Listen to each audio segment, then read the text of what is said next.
I'd spent my life chasing shadows. As a freelance photographer, I thought I'd seen everything: abandoned asylums, ghost towns, ancient ruins, but nothing prepared me for the rumors of the village of the dolls. Deep within the suffocating greenery of the remote jungle lies a place the locals won't even name. They say the dolls were placed there to house the spirits of the departed, but over the years, the spirits grew restless. They say if you enter the village, you don't just take photos, the dolls take a part of you. The trek was grueling. The forest felt like a living thing, the branches reaching out like skeletal fingers. Sunlight struggled to pierce the thick canopy, leaving me in a perpetual twilight. The air grew thick, smelling of damp earth and something sweet, like rotting millet. Then, I saw it, a rusted iron gate, strangled by vines. The metal groaned as I pushed it open. A sign, barely legible, hung crookedly, "The Village of the Dolls."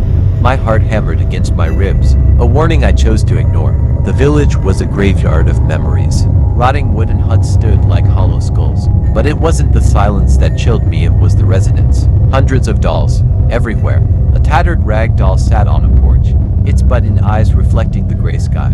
Porcelain dolls with cracked, porcelain skin leaned against windows. They were in trees, on fences, huddled in corners. Some were missing limbs, others had their eyes gouged out. But despite their state, I felt it. The unmistakable sensation of being watched by 1,000 glass eyes. I reached the center of the village, where a larger, more ornate house stood.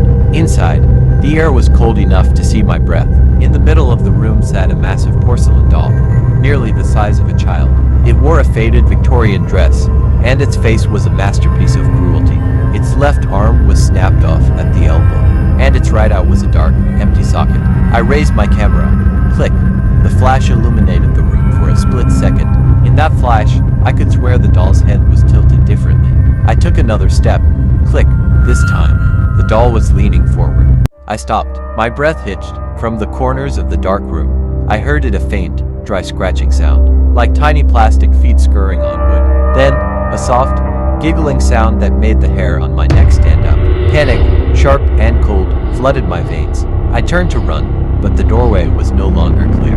A dozen dolls had fallen from the rafters, blocking my path. They weren't moving when I looked at them, but the moment I blinked, they were closer. I kicked through them, their plastic bodies crunching under my boots.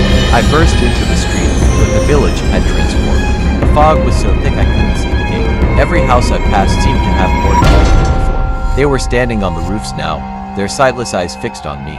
I tripped over a root, my camera flying into the dirt. As I scrambled to grab it, a hand cold, hard, and unmistakably porcelain clutched my ankle. I looked back. It was the large doll from the house. It had crawled after me, its broken arm reaching out, its one good eye glowing with a faint, malevolent red light. I kicked frantically, feeling the porcelain crack under my heel. I grabbed my camera and ran blindly into the trees, not looking back before the night. Heard the collective shriek of 100 tiny voices behind me. I ran until my legs hurt, until the first light of dawn broke through the trees. I woke up on the forest edge, my clothes torn, my body bruised. The village was nowhere to be seen. I thought it was a nightmare, until I looked at my camera. I scrolled to the last photo. It wasn't a picture of the village. It was a selfie I didn't take. The photo showed me lying unconscious on the ground, and standing directly over me was the large doll. Its broken arm was resting on my chest, and its face was pressed close to the lens. Wearing a wide, triumphant grin, I burned the camera that day, but sometimes, when the house is quiet, I hear a faint scratching at my bedroom door, and in the morning, I find a single, tiny plastic eye sitting on my pillow. They didn't just take my photo, they followed me home.